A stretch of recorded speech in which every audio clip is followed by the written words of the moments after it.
Boa tarde, internautas conectados no DMTV, no Facebook e também no canal DMTV Goiânia no YouTube. Sejam bem-vindos a mais um Esporte na Rede, com tudo sobre esporte em Goiás, no Brasil e no mundo, sempre aqui na companhia do editor de esportes do Diário da Manhã, o meu amigo Igor Pereira. Boa tarde, Igor. Como é que você está? Boa tarde, Zé. Boa tarde aí a todos os internautas conectados no Facebook do Diário da Manhã. Estamos aqui mais uma vez para falar aí de muito futebol essa semana, vários assuntos, vários campeonatos, vários gols, e estamos aqui mais uma vez. É, isso aí. Tem futebol goiano, vamos falar dos 3 times aqui da capital, vamos falar de Copa do Brasil, Copa Sul-Americana e, por fim, de Seleção Brasileira.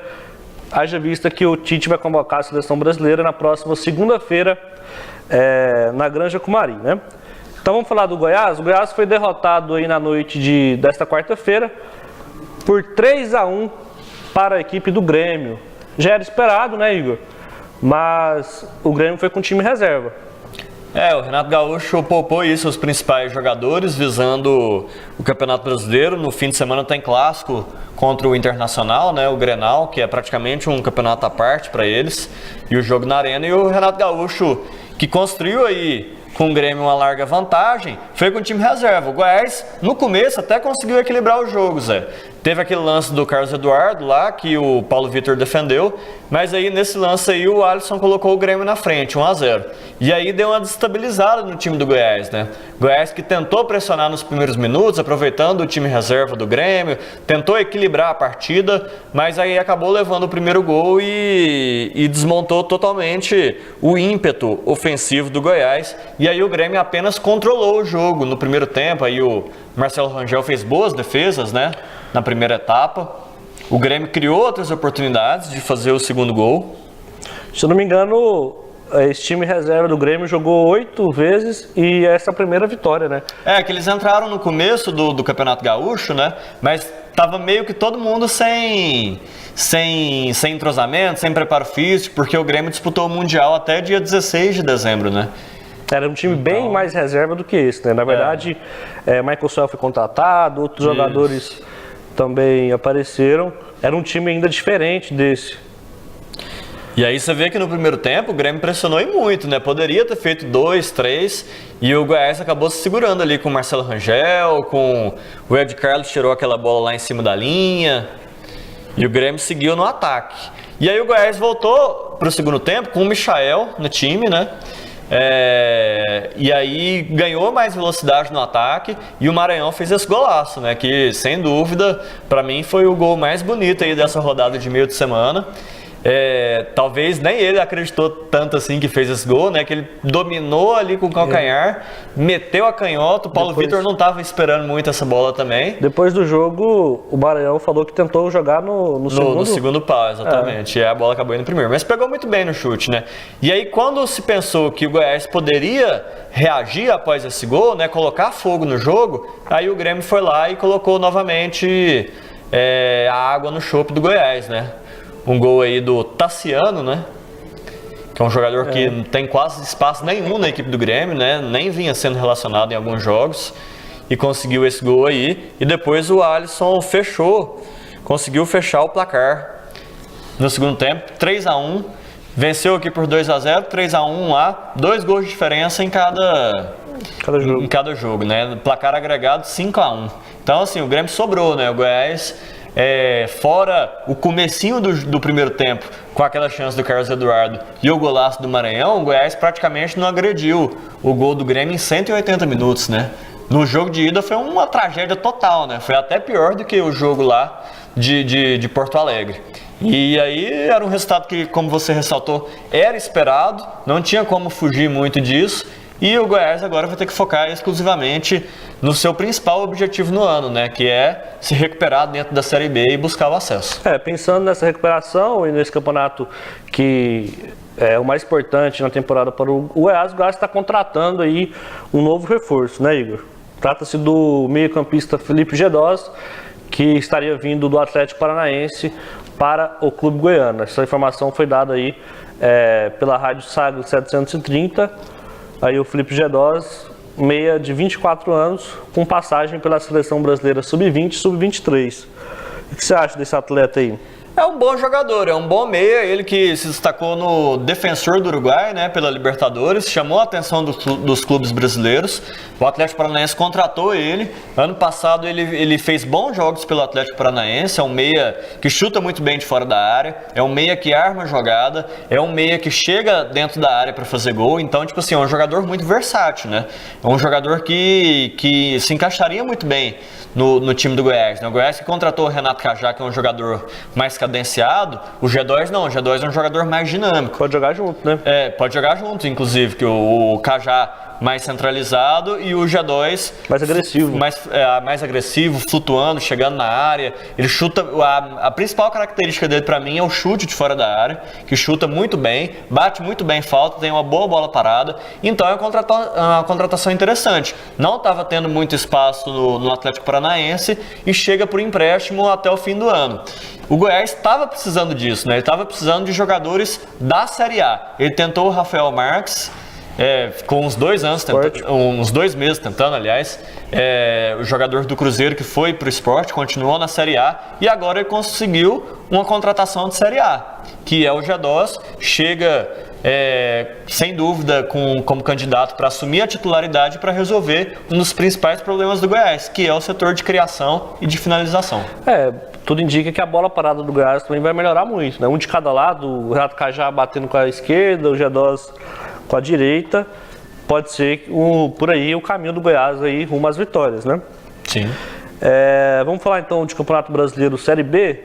Correram 3 jogos aí já nessa quinta rodada. Vamos conferir. Sampaio Corrêa foi derrotado dentro de casa para o CRB de Alagoas. O Guarani conseguiu uma vitória aí sobre o Criciúma que vive péssima fase, né? 5 derrotas em 5 jogos. E o Argel Fux foi demitido. Né? Foi demitido. E o Curitiba venceu aí a equipe do Brasil de Pelotas. Os times goianos, o Atlético Goianiense joga amanhã, enfrenta o Londrina às 21h30 no Estádio Olímpico. O Fortaleza recebe o Goiás, sábado às 19 horas no Castelão. E o Vila Nova recebe a Ponte Preta no domingo. Diferente, né? O jogo da Série B no domingo. Esse jogo que foi adiado por conta da Copa do Brasil, né? A Ponte Preta que joga hoje contra o Flamengo, né? No Maracanã, pela Copa do Brasil. E como não haveria tempo hábil aí para recuperação para o jogo ser realizado no sábado, a CBF transferiu esse jogo do sábado para o domingo, que vai ser domingo. O pessoal está falando que o Vila Nova já está treinando para se acostumar com a Série A, né? Que os jogos da Série A, a maioria acontecem no domingo e na Série B geralmente não acontecem jogos no domingo, né? Isso vai ser uma exceção. E como o Vila está bem aí na ponta da tabela, brigando pelo acesso, o pessoal está falando que o Vila já está treinando para a Série A. E tem tudo para lotar o estádio Serra Dourada, né? O jogo domingo às 16 horas, já é um horário diferente, que há muito tempo o Vila Nova não joga assim em Campeonato Brasileiro, né? Então, às 16 horas, Serra Dourada tem Vila Nova e Ponte Preta. Ponte Preta que é um dos chamados grandes da Série B, né? Mas que não vem bem, né? Tem apenas 6 pontos. Assim, vem no meio da tabela, né? Começo tem 6 pontos, não tá ainda pleiteando aí uma vaga no G4. Tem 50% de aproveitamento, o Vila tem 100%. Você falando aí da questão da lotação do estádio, de um público bom, em virtude do Dia das Mães, né, domingo Dia das Mães, o Vila Nova fez a promoção do ingresso para mulheres. As mulheres torcedoras aí do Vila Nova, em qualquer setor, seja arquibancada ou cadeira, pagam apenas R$5. Então, assim, um preço muito atrativo para a mulherada aí que gosta do Vila Nova, que curte futebol, para a galera ir em família mesmo, né? Até em virtude da data, do Dia das Mães, irem ao estádio. Para os homens, segue arquibancada 40, cadeira 60, mas fica esse atrativo aí para a mulherada, para encher o Serra Dourada, R$5 em qualquer setor do estádio. Geralmente as famílias são bem divididas, assim, a família toda vilanovense, família toda torcedora do Goiás. O pessoal almoça ali do domingão e depois vai pro Serra Dourada, né? Exatamente, às 4 horas. Um belo programa, né? É o programa. Vamos continuar falando de Copa do Brasil. O Bahia passou por cima do Vasco da Gama e encaminhou aí a sua classificação. O Bahia que atropelou o Vasco, né? Um golaço do Zé Rafael, né? Que é um jogador que se encaixaria em vários times grandes do Brasil, né? Inclusive o Corinthians tentou contratar ele no começo do ano, só que o Bahia conseguiu segurar, o Bahia fez um contrato bom com ele e tal, e acertou um belo chute. Esse gol, se não me engano, é Edgar Júnior, né? Que é outro jogador que permanece do ano passado, que é um bom jogador também. E o Bahia tá com um bom time, viu, Zé? Tá com um bom time. Esse gol de cabeça aí é uma vergonha para a zaga do Vasco, né? Um jogador de 1,70 m, subir no meio do Paulão, do Eraso e do Werley. Ele conseguiu se antecipar ali, né?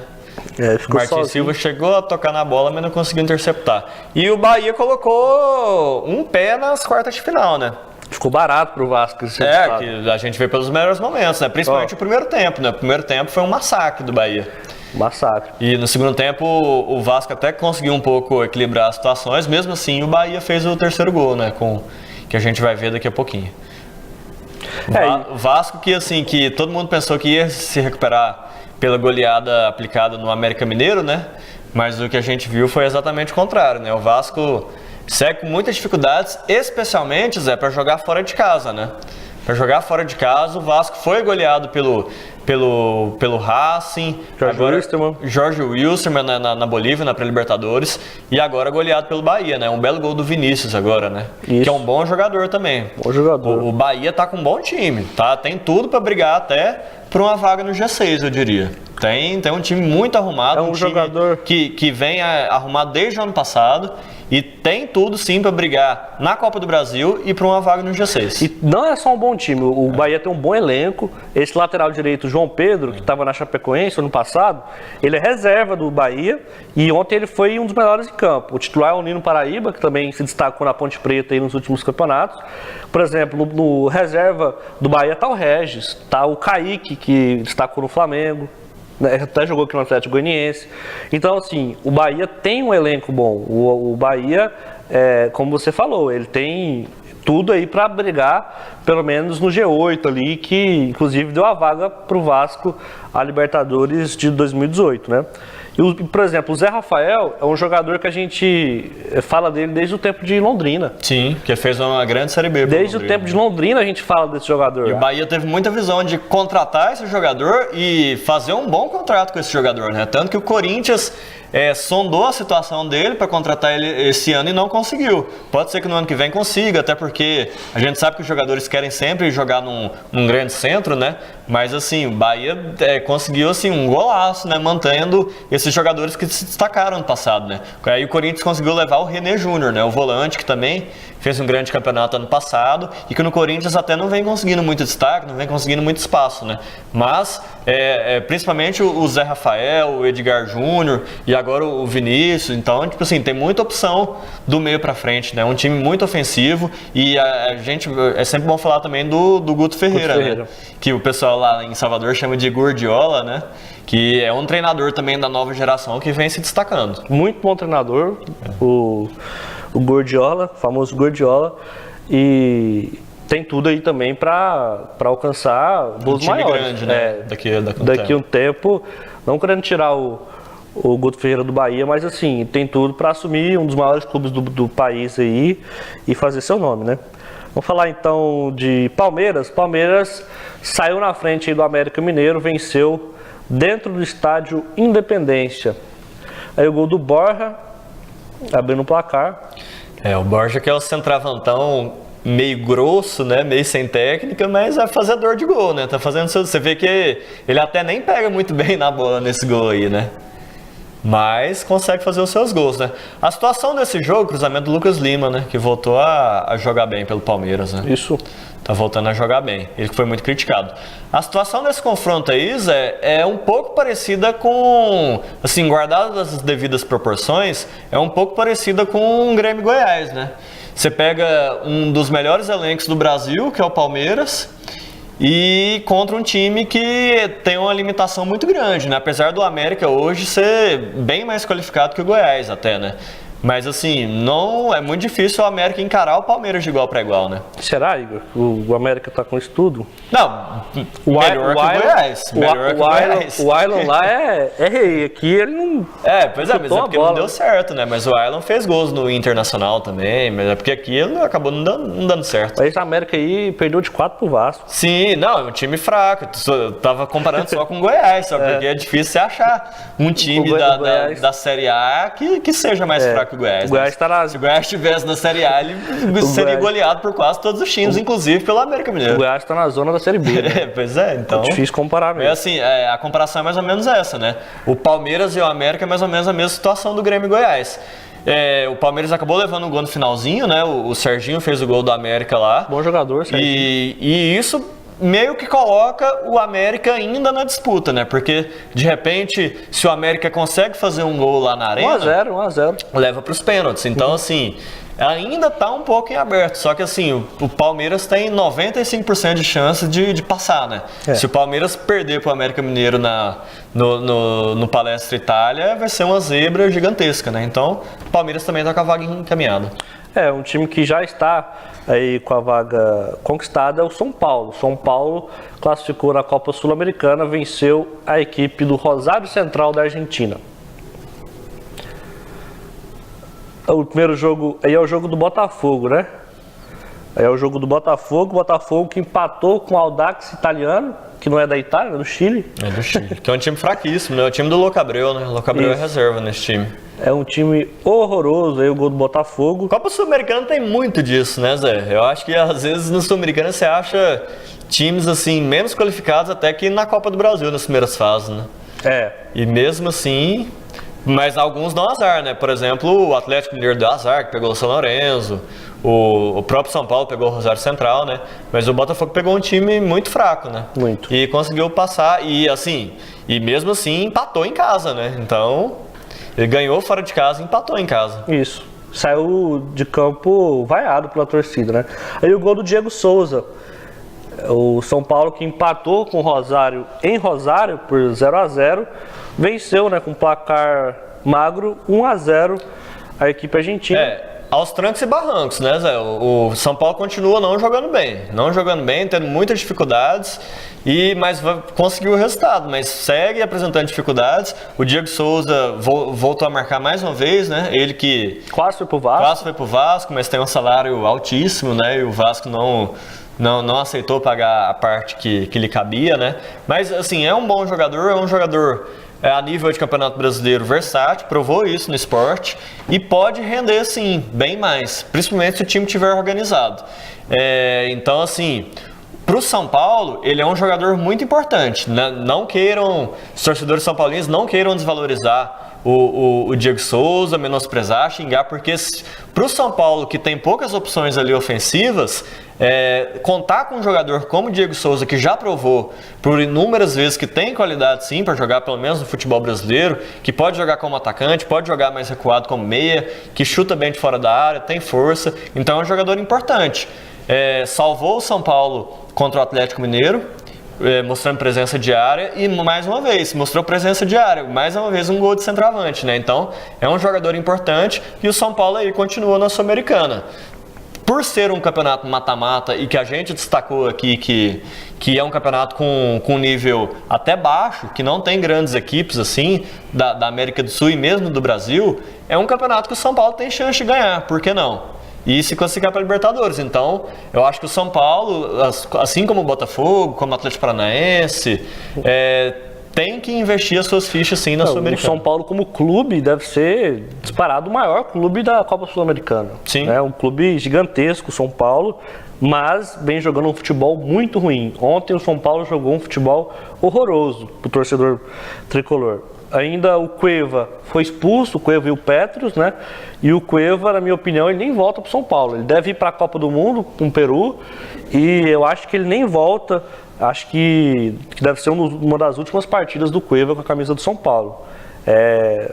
Vem fazendo muita besteira, muita bobagem e o Cueva deve ser negociado aí logo após a Copa do Mundo. Na verdade, o São Paulo está torcendo para ele fazer uma boa Copa do Mundo, né? Isso. Porque a gente sabe que a Copa do Mundo é a vitrine e ele está um pouco insatisfeito no São Paulo, o São Paulo também insatisfeito com ele. Então, assim, tá todo mundo torcendo para ele arrebentar, fazer uns 3, 4 gols na Copa e chamar a atenção de algum mercado aí, né? E lá ele costuma jogar, ele, o Guerreiro, né? Costuma carregar o Peru aí. Vamos ver, a situação do Peru na Copa também é muito difícil, né? Só enfrenta time grande, complicado. Vamos falar então de seleção brasileira, falando em Copa do Mundo, né? A lista definitiva aí para a Copa do Mundo da Rússia, Copa que está há 35 dias, né, de começar, ela vai sair segunda-feira às 14 horas. E de última hora aí o Tite acabou ganhando um problema, né? No último sábado, na final da Copa da França, né, no qual o Paris Saint-Germain venceu por 2-0, o lateral direito titular da seleção brasileira, Daniel Alves, saiu machucado. Aí a foto do Daniel Alves machucado. E o Tite agora vai ter que fazer essa escolha, né? Saiu o exame do Daniel Alves, que ainda não é um exame definitivo, que aponta uma lesão no joelho direito. Parece que não tem risco cirúrgico no momento. Isso vai ser reavaliado ainda, né? Porque o diagnóstico é muito prematuro, né? Foi infelicidade, né? Porque foi um lance até parecido com o lance do Neymar, né? Se a gente for avaliar, né? Que foi um lance que nem era de disputa de bola, né? Diretamente. Quando ele foi pisar, ele pisou errado, torceu um pouco o joelho. Um lance bobo, né? Assim como foi o lance do Neymar, né? Foi já no finalzinho do jogo, né? 36 do segundo tempo, um jogo definido, um jogo até sem muitos riscos, né? Que o PSG já vinha ganhando. Então, todos os jogadores estão sujeitos a isso, né, Zé? É um azar, digamos assim, né? Agora a gente vinha até conversando aqui antes do programa, eu acho que o Daniel Alves vai ser convocado. Os médicos da CBF estão na França acompanhando ele, assim como estão acompanhando o Neymar também, a evolução do Neymar, que já está num processo de evolução maior, né? Que vai voltar a treinar fisicamente já voltou inclusive a treinar em academia. Mas assim, para mim o Daniel Alves vai ser convocado. A seleção brasileira e a CBF vai tentar recuperar o Daniel Alves até o último instante. Você pode ter certeza disso, porque é um jogador muito importante, é uma das bases do time, do técnico Tite. Agora, se quando chegar na véspera do primeiro jogo, que é o prazo final para você substituir um jogador, e for constatado que o Daniel Alves não vai ter recuperação, aí ele vai ser cortado. Mas eu acho que ele vai estar sim nessa lista. Aí, quem pode ser prejudicado com isso é o Fagner, né? Que o Fagner vem também num processo de se recuperar de lesão. Ainda não tem a certeza também que vai estar disponível para o começo de junho, né? Que é para a data da Copa, que é uma lesão muscular. E se o Daniel Alves já está nessa dúvida médica, o Tite não vai chamar dois laterais direitos, dois caras da mesma posição que estejam, entre aspas, bichados, né? Que é um risco muito grande. Então eu acredito que vão ser convocados aí o Daniel Alves e o Danilo. Mas você acha que essa convocação já deve ocorrer nessa segunda-feira? Ele não vai adiar a convocação. Não, mas assim, o Tite pode convocar, por exemplo, o Daniel Alves e o Fagner e na véspera substituir, se for necessário, os dois. Eu acho que ele não vai fazer isso. Eu acho que até porque tem uns amistosos antes, né? O Brasil vai ter 2 amistosos antes da Copa do Mundo, né? Lá já na Rússia. Uhum. E aí, inclusive, o Daniel Alves dificilmente vai estar em condição para o primeiro jogo até. Talvez ele perca até os 3 jogos da primeira fase, ou entre só no segundo, no terceiro. Mas ele vai contratar um lateral, ele vai convocar um lateral que esteja 100% para iniciar a preparação, para fazer treinos com bola e tal. Aí, se o Daniel Alves for cortado, ele também vai chamar outro lateral que esteja 100% também, né? Não acredito que ele vai se arriscar tanto assim, né? Porque o Fagner não é uma peça-chave do time, o Daniel Alves né? Então, vale o risco, vale o cuidado com o Daniel Alves, né? De tentar recuperar ele até o último instante. O maior problema dessa lesão é que a lateral direito da seleção brasileira é uma posição carente, né? Sim. É uma posição que, unanimidade, é ele. Agora, se fosse no ataque, onde tem muita discussão, um volante, é algo que é bem mais fácil de substituir. Se fosse, sei lá, a zaga. digamos, sei lá, um Tyson da vida, né? Ninguém ia se preocupar, né? Um jogador que fosse reserva mesmo, né? Ninguém ia apostar esse cuidado todo, né? Ele ia ser cortado normalmente e ia chamar outro, né? Assim como é o Felipe Luiz. O Felipe Luiz dificilmente vai estar nessa lista. Eu acho muito difícil. Mas é um jogador que já voltou a jogar, já tá jogando. Então vamos ver a evolução como reserva. dele, né? O Marcelo é dono da posição. Eu não sei. Quem que você acha que pode pintar como novidade? Quem que deve ser o terceiro goleiro, para começar? Ele vai manter Ederson, Alisson e Cássio. Mesmo com o Cássio falhando algumas coisas. Até porque, assim, há essa discussão muito grande no terceiro goleiro, né? Mas você já viu em algum momento o terceiro goleiro jogar? Não vai jogar, né? Então, assim, sempre... Mas assim, o negócio... É uma precaução, né? O negócio do terceiro goleiro é como se fosse um título a um jogador que o técnico confia, gosta, né? Porque imagina, você ter na carreira, olha, eu fui campeão... Sim, sem dúvida. Né? Se o Tite quiser me convocar, eu vou como terceiro goleiro, inclusive, não tem problema. Não vou jogar mesmo. Mas só pra resenha? Mas só pra resenha, assistir os jogos lá, treinamento e tal. Eu acho que ele vai chamar o Cássio. Mas assim, se chamar o Vanderlei, se chamar, sei lá, o Groi, o Fábio, o Neto, o Vitor, não faz tanta diferença assim, né? Eu acho que é uma discussão até um pouco vazia, né? Porque, volto a repetir, eu nunca vi um terceiro goleiro entrar em campo.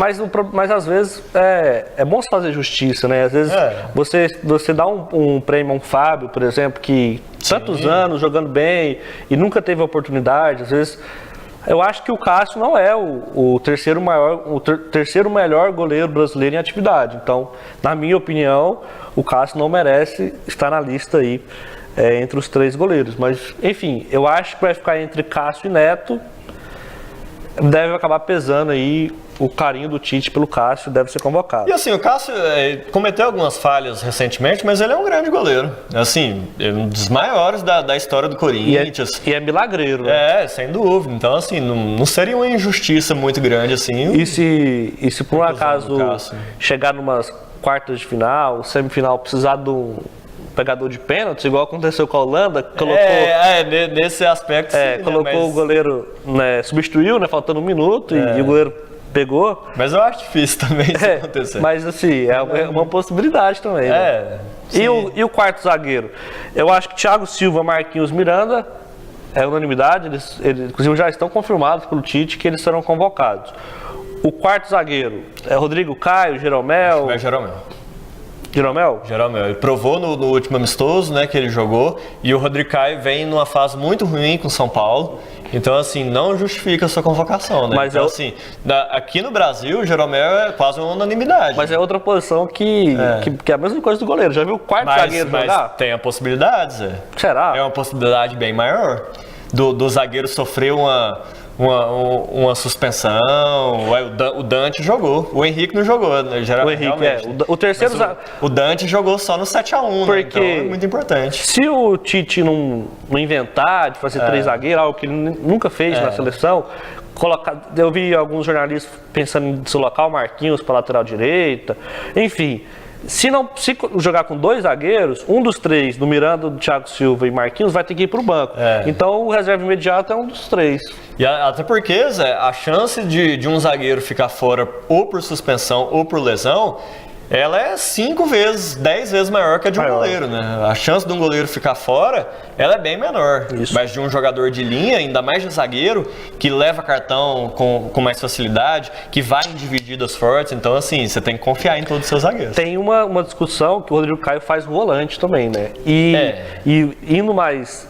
por exemplo, falando do meio campo, o Tite, eu tenho certeza, não sei se ele ainda está com essa dúvida, mas o Fred, por exemplo, ele praticamente carimbou a vaga dele no último amistoso, mas o Arthur está pedindo passagem. Sim. Então, para levar os dois fica muito difícil, só se ele leva o Rodrigo Caio também como, não sei, é muito complicada a situação do Tite ali. O Tite...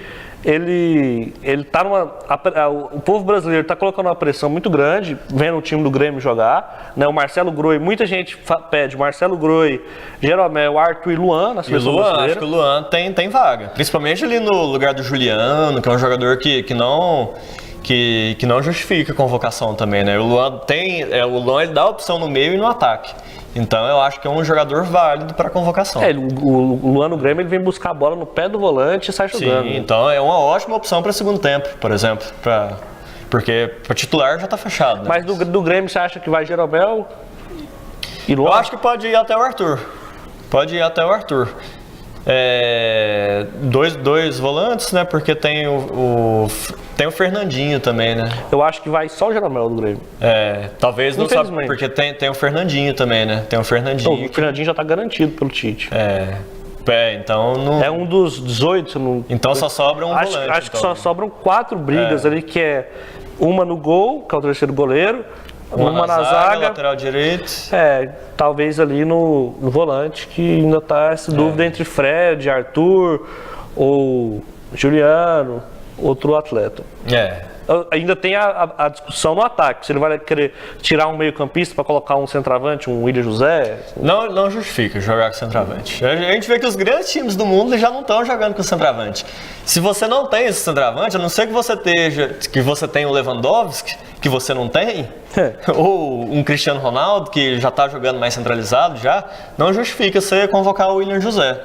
Assim, até porque você tem jogadores que podem fazer o chamado falso 9, né? O próprio Firmino, o próprio Gabriel Jesus, então não acredito nisso também. Eu acho que inclusive o Luan ele pode ficar com essa vaga de ataque de reserva também, porque ele também faz essa função.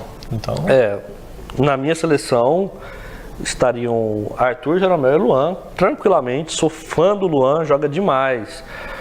E falando de lesão, essa pré-Copa, esses dias que antecedem a Copa do Mundo, faltam 30 dias, 35 dias na verdade, ainda, por exemplo, não sei se posso estar enganado, mas na Copa de 2002, 2006, 2010, 2014, craques, faltando 20 dias, 30 dias, se lesionaram, vários jogadores. Por enquanto, agora é só o Daniel Alves, assim, o zagueiro da França. Na Europa tem um agravante, Zé, que na Europa é fim de temporada. Então, os jogadores estão todos sobrecarregados, né? Ao contrário aqui do futebol brasileiro, que é meio de temporada ainda, né? Então, querendo ou não, os jogadores que estão no Brasil, eles estão mais preparados. Não que isso vai fazer tanta diferença, mas lá na Europa tá todo mundo já jogando no limite, né?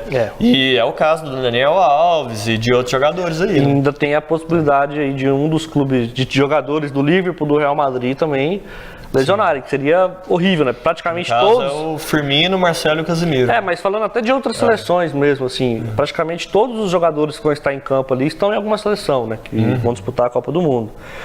Então, torcer, né, pra não... Principalmente o Marcelo, né? Se o Marcelo ficasse fora da Copa, ia ser um desastre total, né? É um jogador muito diferenciado. Insubstituível. É um dos melhores do mundo, assim, o Marcelo, né? Então é isso. Estamos encerrando mais um Esporte na Rede. Boa tarde, Igor. Boa tarde, Zé. Boa tarde a todos os internautas. E a gente fica na expectativa aí, né, dessa convocação. Segunda-feira que vem, pode ter certeza que vai dar muita polêmica, né? Que sempre dá, né? Polêmica de convocação para a Copa do Mundo. Esse ano até que não, em outros anos deu mais, né? Que o povo queria o Romário em 2002, queria o Neymar em 2010. Bem lembrado. Esse ano nem tanto, mas mesmo assim, acho que nunca agrada todo mundo, né? A convocação de Copa do Mundo. Mas o Tite tem a confiança, né? Tem muito crédito, né? Então... a gente tem que dar esse crédito pro Tite aí. E às vezes a gente discute por coisa boba, né? Terceiro goleiro, que como você disse, nem vai jogar, um quarto zagueiro, um atacante que também... Até porque o time titular já tá praticamente formado, né? E o Tite não tem essa de ficar mudando demais, é aquilo que ele pensa e mesmo assim o Tite tem bons reservas, né? Assim, imediatos. Tem Firmino, tem William, não sei se vai ser titular, mas... Tem jogadores ali que a gente sabe que quando precisar eles vão entrar. Não vai ser um quarto reserva que vai decidir um jogo para a seleção brasileira. Certo? Então, muito obrigado pela sua companhia. Tenha uma boa tarde. Valeu!